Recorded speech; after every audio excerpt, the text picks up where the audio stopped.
Welcome to our guest. Welcome also to our other guests that are connected to us. We are now presenting exhibition Ubi Consistam by Marina Sagona. This is in reality the first part of the exhibition. Tonight we'll present her video portrait, self-portrait, because the second part of the exhibition, which will be actually open to the public, it will start hopefully only on January 28, 2021. I therefore invite the critic Cosme de Baragnano to introduce the video itself. Please, Cosme. Okay, thank you. What can I say? The exhibition, I wrote about the exhibition. And the exhibition, the Ubi Consistam has three parts: one passport, one the 5 organs, and then the video. I think, as Martin Heidegger, the philosopher, when you have the work of art, the critic is better. Don't say anything, you know. I would say I don't want to talk about the content, the inhalt of the video or the works, because Marina is here. I wanted more to relate it to other things in the history that I saw there is a connection, not a connection about the theme or about the organs, about the plastic, but a familiar connection about the ideas. One is a manuscript in Escorial, an Italian manuscript by Guidon d'Arezzo, who talks about, who does his passport about the poetry of love in the history, and he brings examples of these poems, and at the same time he commented. This is like the passport by Marina, you know, but 600 years before, not with the passport, not with these images, about the poetry, love poetry, and saying what kind of images there in the love poetry, as Marina does with the passport, which kind of images, American images, and then the combination of these ideas. And the second one, for me, very related to Marina, is a book that really is published 2 years ago in Spanish, and I think in Italian 2 or 3 years, but it's from the 40s, 1945. This is a lady from Baku in Azerbaijan, Banin, who was a model for the surrealist people. And her book, Yours Caucasians, is for me like the Marina Sagona works. This compilation of different countries, different passport in her life, Azerbaijan, Russian, Hungarian, French. But what is the identity? The identity is what your passport says, or what is your in your interior. No, when I think this combination of Guidone, d'Arezzo, Banin in the other side, I would say is the the visual thought around Marina's work. Then Marina is better to explain her own work. Thank you so much, Cosme. Yes, the self-portrait is a video, almost 26 minutes video. It's about the nature of identity, the fragmented nature of identity, the identity that we all share. Every person, each and every person on this planet, I think, shares traits of the same identity. So through other people, I tried to put together my own identity, and I interviewed my friends, some of my friends who are here. And through their words, through the story of their lives, I composed my own portrait. So it's a pleasure and an honor to have here with me today Judith Thurman, who's an author and writer, staff writer from the New Yorker, Anna Fander, who's a writer as well, and Giovanna Calvino, who's a social worker and a psychotherapist. And they all speak about different topics. So, of course, I knew what I had in common with each of them, and I questioned them about those topics. With Judith, we spoke about childhood, parents. We had the same kind of candid parents, I would say, and the lack of communication in our families, really. With Ingrid Rossellini, who's not here, unfortunately, with us today, we spoke about political correctness and nostalgia.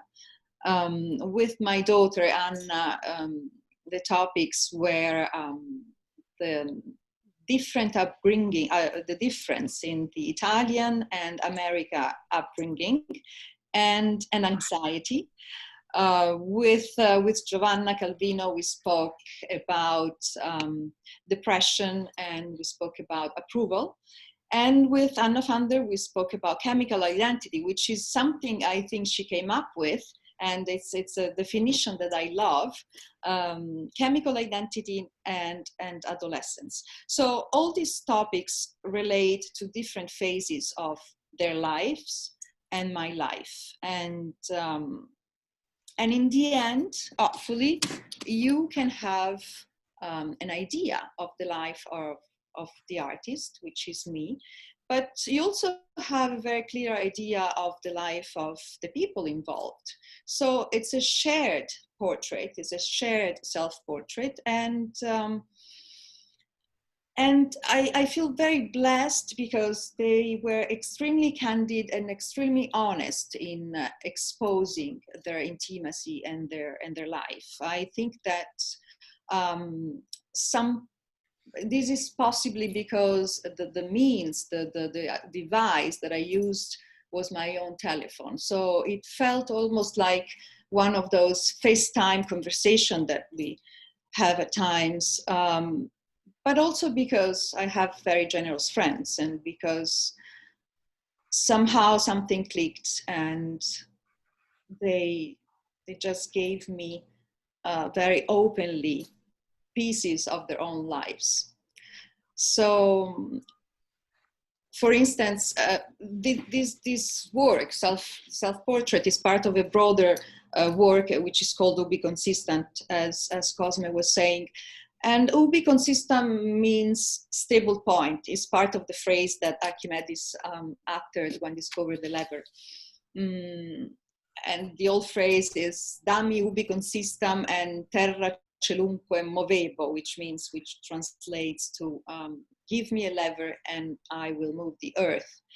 Anna Fander in particular, she's the only one who addresses the stable point in talking about her chemical identity. And I would love to give the floor to Anna. I would like to ask her if she remembers why she was talking about stable point, and to tell us a little bit about the chemical identity, which is a concept that I don't know if you came up with, but it's a concept that I love and share, and I would like to talk about. Oh, thank you. I have been, I've just rewatched All of Us, and every time I watch this video, I see more in it, because the voices of everybody refract off each other like identity. So I see more and more the sort of genius in the idea. For instance, this morning, I will get to chemical identity, but this morning listening to Giovanna talking, say, about the Henry James story, in which the man goes out and he exists for other people in a lively way, in a social way, and then he goes home and he ceases to exist, and that is the nature of depression. So there's this kind of identity exists when you can be seen by other people, when you can perform for other people, and then when you go home, it ceases to exist. And your self-portrait is a self-portrait through what you have in common with other people, or what you bring out of other people. So the self-portrait is the room in which we're all existing together, refracting off each other, and kind of in that we are failing to be depressed, and we exist more fully in this partial and kind of refracted way with one another. So I sort of feel like the work itself embodies lots of things that were brought out of us, different things that were brought out of us, so that it kind of lives, you know, every time I look at it, it lives like an artwork in a different way and in a new way. Chemical identity, well, I'm still in the zone. So it's not a very, I was just surprised at how much, because I live in my head with words, I was surprised at how much my body was vulnerable to, it sounds so basic, but to having a chemical imbalance that is menopause, where my body is saying, you no longer exist as you did. You are no longer who you thought you were. Even if you didn't think about it, maybe you should. This is a reminder of your mortality and vulnerability. And I forgot that I felt like I had this frame inside me through which the wind was blowing and everybody else could pass, and I had ceased to exist, and that it could be solved by something as pharmaceutical as a pill was shocking to me. And it also feels as if perhaps that solution is false in its chemicality. And so then you have to think, well, what was real before? Just because I was making myself up in a way that I didn't know that was hormonal, if that makes any sense. But I felt that the stories that everybody else was telling were more interesting than a chemical problem. No, I think that this is the kind of generosity that I was talking about, and addressing subjects that in a way are still a taboo, because menopause or depression, these are not topics that come up as often as, I don't know, even other kind of other illnesses there. So thank you for talking about this, and for talking about the talking about adolescence, which is something we often talk about, because we both have adolescents at home, not at home anymore, but we have adolescent children, and the raging of hormones in them, and the decline of hormones in us, and the necessity of a new narrative, the necessity of a new story. I think you all brought to my work so many stories and so many feelings, and it reminds me of the Scottish philosopher David Hume, who used to say that the self is a bundle, the self is a collection of feelings or stories. It's not just in the 1700s, and it's exactly what my point was in making this video. I'm very grateful to all of you, but talking about taboos, I'd like to involve Giovanna, because she gave me this beautiful piece about depression and approval, which is something that I feel very strongly about. So if Giovanna is here, where are you, Giovanna? I'm here. Yes, I'd like to talk with you about this, the approval, the story of Harry James' character, which comes alive just when there's people around him, and the fact that he lives and works as a light switcher in a way. And depression is a bit like the light switcher of this Harry James character. You remember what you've said in the Yes. video? Yeah. But what I'd like to say to begin with is that individuality is grossly overrated. And And probably it's also a bit of a delusion, or it's a bit of an obsession of the 20th century and maybe the 21st as well. And so your work proves that you can tell your own story by not saying anything and by letting other people talk about themselves. And the solution is there. It's like Anna said, the solution is in the interaction, because depression happens when you fall into yourself, when you're a prisoner of your own head. Whereas, yes, I think I am like that character in Henry James. My best life is lived when I am with others. Or also, I mean, I love reading, which is also a form of interaction. Watching TV, that's not great, but it's still looking at somebody else's life and identifying. So yeah, so rather than talking about myself, I would rather that's precisely what I try to do through the video. So yes, thank you. And then there's this the starting point, which is childhood, and all the things that I share with Judith, because somehow in two different continents, two different ages, two different religions, two different everything, we had the same childhood. I mean, we discovered we had the same childhood, the same upbringing, the same kind of parents. Although, I don't know, she was born into a Jewish family, I was born into a Roman Catholic family. But when I've heard for the first time your story, Judith, I had a revelation. All of a sudden, I thought that's why she feels like she's my cousin, and she's a relative. She's someone I've always known. She's someone who's really familiar, but it's not just familiar, but of my family.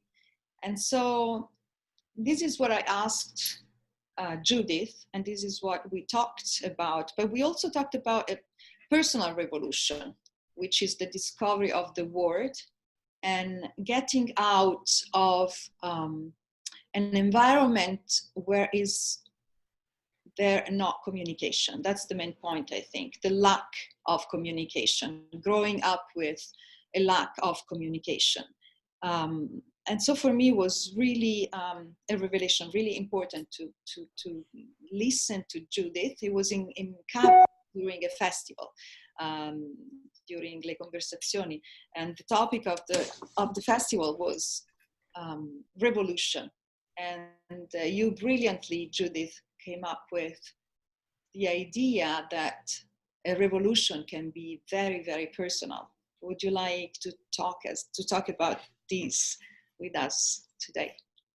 Thank you. I was been so interested to also to hear what my my sister identity component pod members in the video had to say about the experience, and and the fragmentation, and the sense that you've created a unity where perhaps all of us, none of us, felt there was such a thing, and the visual and sound, auditory nature of the experience, seeing oneself on the video, made me think of the fact that it's the opposite of our childhoods, which for me, which were the opposite of an echo chamber.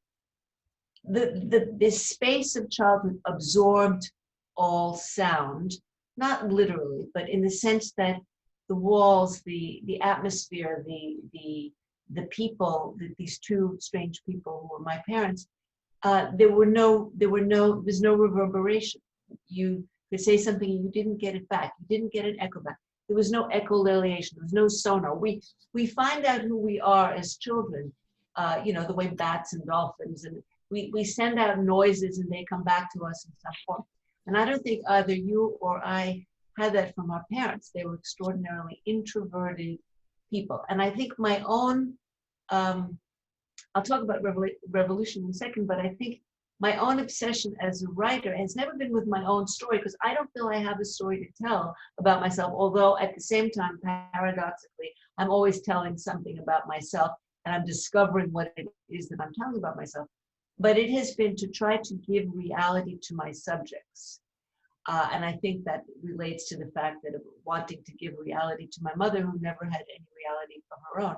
So that's what a biographer tries to do, to find the truth of a life. You can only approach it. You can never reconstruct it. You can never claim to have understood it completely. But that project of giving reality to a subject, of finding that very reality. And I think that's what you're doing with the self-portrait. I think it's a very interesting, very innovative form of self-portraiture, which is not looking in the mirror. Is creating this series of mirrors, which are other people. And we're holding up a mirror to you, and you're certainly holding up a mirror to us. And I think for me, what was most revolutionary, what I discovered when at 20, I had just finished university and I went to live in Europe.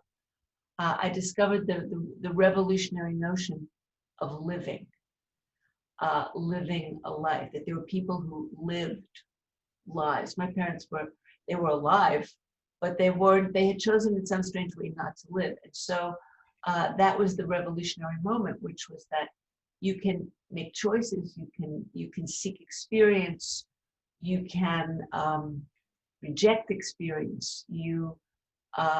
There are paths to follow. There's a reality out there, and it's vast. In fact, it's inépuisable. It's inexhaustible. So that I think was part of it. I don't remember. I never remember what I said 5 minutes ago, so I don't exactly remember what I said on camera. But I remember sitting there with Antonio and having a very interesting discussion. Yes, no, I remember that for me was like an epiphany, and with all of you, but especially with you, Judith, I think that our interview and your contribution took the shape of a confession, almost a catharsis, and almost as if it were an exorcism with all of you. I gathered all these confessions, and in the end, this bundle of confessions, this bundle of selves made up my own confession, my own self. So it's almost a little miracle. It's almost an exorcism, and I'm still very grateful because it belongs to you all. I mean, it's my making, but it belongs to you. And yeah, I'm sorry that my daughter and Ingrid are not here with us today, because they address very interesting topics as well. The nostalgia, being homesick when we first arrived. Me and Ingrid arrived in the States at the same age. We were both 28. She arrived in the 80s. I arrived here in the 90s. But she would say that she resisted the idea of feeling at home, what means feeling at home, being at home. And only after 10 years of being here in New York, one day landing, coming back from Rome to New York, she thought, but I'm going back home. And for the first time after 10 years, she felt that she was going back home. It's very poignant for me, because I had the same resistance, I had the same experience, and the cultural gap as well, the PC, the political correctness, which in Italy doesn't exist still, and it didn't exist, especially at the time, especially 25 years ago when I first came to New York. So if you watch the video, there are many funny episodes that she tells, like the real estate agent who cannot say walking distance from the subway, referring to a home, because what if the man or the woman cannot walk? What if she or he is in a wheelchair or something like that? Things that are still inconceivable for the Italian audience. And last but not least, my little daughter Anna, who was 15 at the time when I filmed her, and she was very candid. She wouldn't be as candid now, because I think children, kids at that age are on the cusp of self-consciousness. So she just talked very candidly about her own anxiety, which is also my anxiety, and the difference between American parents and Italian parents, American mothers especially, and Italian mothers. Italian mothers would kiss their child as if it was always the last time ever they see each other, and other stories like that one. But if you watch the video, I mean, it's not up to me. I don't want to tell these stories because they told them so well that it's just diminishing them. So yes, I did this video because I wanted to have many mirrors, but also because I have wonderful friends and I wanted to do something with them, as we did before with Judith and with Anna for another project about the women of the Divine Comedy, and I hope we will do something in the future as well. I mean, it's a joy of having wonderful women around you, wonderful friends, and being an artist and being able to collaborate with them. It's really something that I hope in the future will replicate. I was thinking just now about the difference between a conversation and an interview. It's very important because an interview it focuses both the attention of the interviewer and the attention of the interviewee, and the word itself, vista, to see between, in a way, you're being looked at and listened to in an extraordinarily stimulating way that's different from a casual conversation. There's a purposefulness to it that draws out of you things that you didn't expect. A similar way to writing does, but it's a much more fluid, present exchange. And the only time I ever really had a truly intimate conversation with my mother was when I interviewed her for an article, and she was the subject. And so it's in a way, it's restoring the subjectivity, this notion of, I love what Giovanna said about, identity is really overrated. That's absolutely true. And especially in the West, my son lives in Vietnam, who takes a very Eastern view of identity as it's sort of an evil. But subjectivity is something different. And I think this is a project about subjectivity, but you made each of us in turn a subject, and you gave us the gift of a kind of subjectivity. Thank you, Judith. Judith, that subjectivity exists because, as you say, in the interview situation, so you're being listened to and you're being seen in the way that your parents, if there was no echolalia and you weren't being reflected back to yourself, weren't doing it. So your friends like Marina can do it for you. And in that moment, as you say, you exist in a way that you didn't otherwise, or that you don't when you're in your room alone, like Henry James's character. So it kind of, that's your gift to us really, Marina, because those conversations wouldn't have happened, or we wouldn't have thought those things, or we wouldn't have existed in that way without you being there. And when I just watch them through again and listening to what Judith is saying, the presence of the silent interviewer, which is you, the sort of attentive, friendly, intimate listener, is so there. So you're present in the fact that we can't see you and we can't hear you, but none of what is being said, a lot of which is intimate and may never have been said or thought, or only in very unusual circumstances, exists because of you. And so we see you in that moment in a way that we otherwise wouldn't. Thank you. It's also thanks to the film editing and film editor who collaborated, because we spoke much more and I asked you much more, but then every word that you all say, I just picked and chose the words that I can relate to. Every word is very important. Every sentence is very relevant and important to me. There's not one word that I cannot relate to, and that was a promise that I made to myself. I cannot use anything, even if it's the most funny, the most wonderful thing. And you and the others said so many wonderful things, but some of them I could not use because they were not true. I mean, truth was the guiding line in a way. Lucio, I don't know if you want to. First of all, I want to thank you all obviously Marina, Cosme, and of course all the guests, Judith, Giovanna, Anna, for participation. I want to remember that Ubi Consistam is a project of the Italian Cultural Institute in Barcelona, and we are very proud of it, in collaboration with the Gallery Chiquita Room in Sant'Antonio in Barcelona. Laura is tonight with us.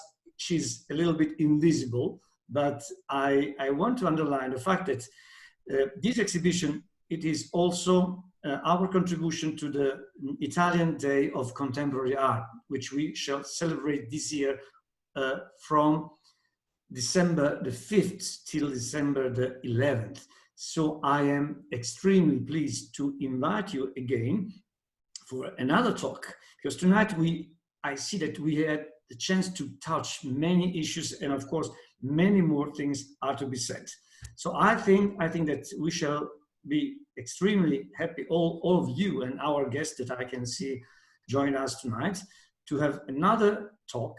I will send you an invitation probably for the 5th of December, of course, before we shall agree about this date at this timing.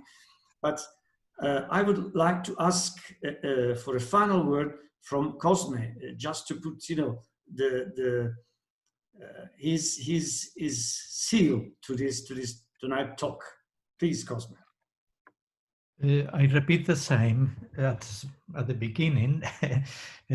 These nice words by Martin Heidegger: in presence of the artwork, the critic must be silent. But I have a philological translation question, Marina. When Anna Fonder talks about window frame, I didn't want to be a window frame. How do you translate to Italian window frame? I translated it, I thought about it, I gave it a lot of thought, and I translated it into conchiglia, which is an empty shell. Yeah. Because in Italian, window frame doesn't really sound right, and it's not something that we in Italian would say. So yes, I translated it into shell, like an empty shell, like a shell you put on your ear to listen to the sea. You hear the wind and the sea. So an empty shell sounded right for me. Could you say cornice di finestra? Sì, come una, like a, I wouldn't even know in Italian, like a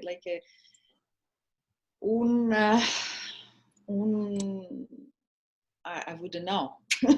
Come una finestra. No, it's in Italian, it wouldn't make any sense. Just translating literally from a window frame wouldn't. But maybe the reason is that so many Italian houses, at least traditionally, are stone, and so there are window frames, but it's not the same, Anglo-Saxon wooden houses where you actually have to frame the window and set it in and set the glass inside the... Un telaio, esatto. We would say il telaio di una finestra, but it wouldn't be right. It wouldn't sound right. Why una conchiglia is much more evocative. It's more poetic. Yeah. But how do you say it in Spanish, Cosme? Window frame. Like in Italian, cornice, el marco de la finestra. But would you use the same expression to meaning that you feel empty. I think it's much better conchiglia, Conchiglia. because it has this other symbol that is noise or life inside. Exactly. When And it's La cornice has nothing inside. right. I would be very happy to have all my metaphors translated more beautifully into Italian or Spanish anytime. I think there's something kind of emptier or more. So a window is something that you see something through, but if it's empty, it's kind of vulnerable and broken and a bit mournful, you know, and empty. And a shell is much more beautiful. So. That both make sense in their respective languages. But yes, that was a tough one for my subtitles. Thank you for the question, Cosmo. So let's go to the To eat. self-portrait. No, boy, for you, it's dinner time, right? Time for a glass of wine. It's too early to drink here, unfortunately. Yes, that's too bad we cannot have it all together, but it was beautiful to see you all. Well, we have a physical date on January 28th when hopefully Marina will be with us in Barcelona. So you are all invited to join us for that day and for the opening in Chiquita Room of the second half of the exhibition, which is also amazing. And I think it will be a great moment for us all to meet physically. I just wanted to say hi to Laura Gonzalez, who's the gallery owner, and I'm so sorry she couldn't be with us today, but I say hi and thank you, Laura. Okay, so thanks again, and definitely I hope to see you all on December the 5th. Thank you. Bye. Thank you, Lucio. Thank you. Bye. Goodbye,